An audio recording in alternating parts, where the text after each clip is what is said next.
শীতের দিনে স্যুপ খাওয়ার মজাই আলাদা। আমাদের মধ্যে অনেকেই শুধু ভালো স্যুপ খাওয়ার জন্যই এই সময় রেস্টুরেন্টে যায়।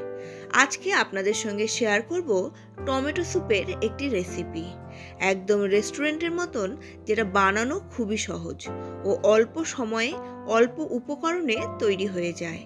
আর এই স্যুপে ময়দা বা কর্নফ্লোর কোনোটিই কিন্তু ব্যবহার করব না। গাঢ়, ঘন, হেলদি, টেস্টি এবং সহজ এই টমেটো স্যুপের রেসিপিটি আশা করছি আপনাদের প্রত্যেকেরই খুবই পছন্দ হবে। রেসিপিটি পছন্দ হলে অবশ্যই একটি লাইক করে দেবেন, বানিয়ে দেখবেন, ভালো লাগলে কমেন্ট করতে ভুলবেন না।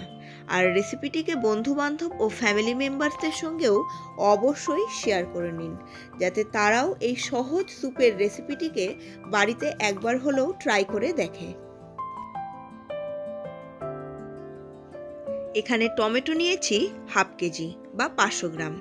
টমেটোগুলোকে ভালোভাবে ধুয়ে পরিষ্কার করে 4 ফালা করে কেটে নিয়েছি। স্যুপের পুষ্টিগুণকে আরও বাড়িয়ে ফেলার জন্য এখানে নিয়েছি হাফটা গাজর আর হাফটা বিট। পুষ্টিগুণ বৃদ্ধি করার সঙ্গে সঙ্গে বিট এখানে স্যুপের কালারকে আরও গাঢ় করবে, কাজে আর্টিফিশিয়াল কালারেরও কোনো প্রয়োজন নেই। দুটো মিডিয়াম সাইজের পেঁয়াজকে একদম ঝুরি করে নিয়েছি। আর নিয়েছি একটা রসুনের সমস্ত কোয়াগুলোকে একদম কুচি কুচি করে কেটে। কড়াই গরম করে এর মধ্যে 1 টেবিল চামচ বাটার দিয়ে দেব। বাটার খুব তাড়াতাড়ি গলে যায়, তাই সম্পূর্ণভাবে বাটারটা গলে যাওয়ার আগেই এর মধ্যে দিয়ে দেব কুচি করে রাখা সমস্ত পেঁয়াজটাকে ভালো করে মিনিট 2 ভেজে নিতে হবে। পেঁয়াজটা একটু ভাজা ভাজা হয়ে গেলেই এবার এর মধ্যে গাজরের টুকরোগুলো দিয়ে দেব। মিনিট খানেক নাড়াচাড়া করেই এখানে বিটের টুকরোগুলো দিয়ে সবগুলোকে ভালোভাবে আরও মিনিট 2 ভেজে নিতে হবে। ভেজে নেওয়াটা কিন্তু অপশনাল, তবে এইভাবে ভেজে নিলে এগুলোর মধ্যে থেকে যে স্মেল থাকে সেটা সরে যাবে। এইবার এখানে কেটে রাখা সমস্ত টমেটোটাকে দিয়ে হাই ফ্লেমে ঢেকে ঢেকে কিছুক্ষণ ভেজে নিতে হবে। খুব বেশিক্ষণ ভাজার প্রয়োজন নেই, মিনিট 5 ভালোভাবে হাই ফ্লেমে এটাকে ভেজে নিন। টমেটোগুলোকে ভাজার সময় এর মধ্যে সামান্য পরিমাণ লবণ দিয়ে দিলে টমেটো কিন্তু খুব তাড়াতাড়ি নরম হয়ে যাবে। মিনিট 5 মধ্যেই দেখবেন টমেটো থেকে প্রচুর পরিমাণে জল বেরিয়ে এসেছে। এই সময়ে টমেটোটা ভালোভাবে যখন কষানো হয়ে যাবে, তখন গ্যাসের ফ্লেমটাকে অফ করে এই সম্পূর্ণটাকে একটু ঠান্ডা করে নিতে হবে। এরপরে টমেটো, গাজর আর বিটটাকে প্রেসার কুকারে 2 থেকে 3টে হুইসেল দেওয়া পর্যন্ত রেখে দেব। প্রেসার কুকারে 2 থেকে 3টে সিটি পড়ার জন্য এটা কিন্তু একদম নরম হয়ে গেছে। এইবার এটাকে ঠান্ডা করে নিয়ে একদম একটা স্মুথ পেস্ট বানিয়ে নিতে হবে। মিক্সচার গ্রাইন্ডারে টমেটোগুলোকে পিষে নেওয়ার সময় এর মধ্যে সামান্য বাটারে ভেজে নেওয়া কিছু রসুন কুচি ও আদা দিয়ে ভালো করে পেস্ট করে নেব। এইবার এই পেস্টটাকেই খুব ভালোভাবে আবার ছেঁকে নিতে হবে। এইভাবে ছেঁকে নেওয়ার জন্য এর মধ্যে থেকে টমেটোর যে বীজগুলো ছিল সেই বীজগুলো আলাদা হয়ে যাবে। এই বীজগুলো মুখে পড়লে সত্যি স্যুপটা খেতে ভালো লাগে না। আবারও কড়াই গরম করে এর মধ্যে 1 টেবিল চামচ বাটার দিয়ে দেব। বাটারটা একটু যখন গলতে শুরু করবে, তখন কুচি করে রাখা কিছু রসুন দিয়ে দেব। ভালোভাবে ভেজে নেব যাতে রসুন ভাজার গন্ধটা বেরিয়ে আসে। বাটার ও রসুন ভাজার গন্ধ কিন্তু খুব সুন্দর হয়।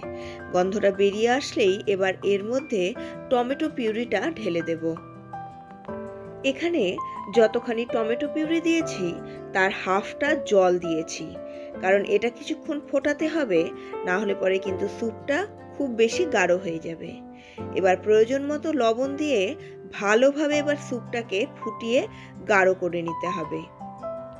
এই স্যুপের মধ্যে বাইরে থেকে কর্নফ্লোর বা ময়দা কোনোটাই দেইনি, তারপরও এটা গাঢ় হয়েছে কারণ এর মধ্যে বিট আর গাজরও কিন্তু দেওয়া আছে। টমেটো স্যুপ একটু টক ঝাল মিষ্টি ভালো লাগে। টমেটোর জন্য টক তো হয়েই যাবে, ঝালের জন্য এখানে 2 টেবিল চামচ চিলি ফ্লেক্স দিয়ে দিয়েছি। আর দিয়েছি 2 টেবিল চামচ চিনি। এবার ভালোভাবে নেড়ে নিয়ে আরও মিনিট 5 এটাকে ফুটিয়ে নেব। টমেটো স্যুপ আমাদের মোটামুটি তৈরি হয়ে গেছে। এবার আমরা বানিয়ে নেব স্যুপের সঙ্গে খাওয়ার জন্য ক্রুটনস। এখানে 4টা ব্রেডের স্লাইসকে নিয়ে নিয়েছি। এর সাইডগুলোকে ভালোভাবে কেটে নিয়ে এটাকে ছোট ছোট টুকরো করে কেটে নেব।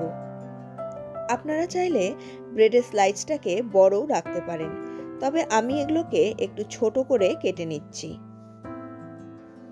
এখন আবার প্যানের মধ্যে বাটার গরম করে এই ছোট ছোট ব্রেডের স্লাইসগুলোকে ভালো করে ভেজে নিতে হবে। এই ব্রেডের স্লাইসগুলোকে ভাজার সময় খেয়াল রাখতে হবে গ্যাসের ফ্লেমটা যেন একদম কমে থাকে, কারণ অল্প ফ্লেমে এগুলো ধীরে ধীরে যখন ভাজা হবে একদম টোস্টের মতো ভীষণ মুচমুচে হয়ে যাবে, তখনই কিন্তু এটা খেতে ভালো লাগবে। এই ব্রেডের স্লাইসগুলো যদি নরম থাকে তাহলে একদমই ভালো লাগবে না খেতে, তাই একদম লো ফ্লেমে এগুলোকে ধীরে ধীরে বাটারে সেঁকতে হবে। এবার গরম গরমে পরিবেশন করুন টমেটো স্যুপ। উপর থেকে গার্নিশিং করে দিন সামান্য ফ্রেশ ক্রিম আর ক্রুটনস দিয়ে। আশা করছি আজকের এই টমেটো স্যুপের রেসিপিটি আপনাদের পছন্দ হয়েছে। পছন্দ হলে অবশ্যই একটা লাইক করে দেবেন। চ্যানেলে নতুন হলে চ্যানেলটিকে সাবস্ক্রাইব করতে ভুলবেন না। আর চ্যানেলটিকে সাবস্ক্রাইব করে পাশে থাকা বেল বাটনের অলে ক্লিক করে দিন, তাহলে আমার প্রত্যেকটি নতুন রান্নার নোটিফিকেশন আপনাদের কাছে পৌঁছে যাবে সবার আগে। আপনাদের সঙ্গে দেখা হচ্ছে পরবর্তী আরও একটি নতুন ধরনের রান্নার ভিডিও নিয়ে। ততক্ষণের জন্য সুস্থ থাকুন, ভালো থাকুন এবং রেসিপিটিকে অবশ্যই বাড়িতে ট্রাই করে দেখুন।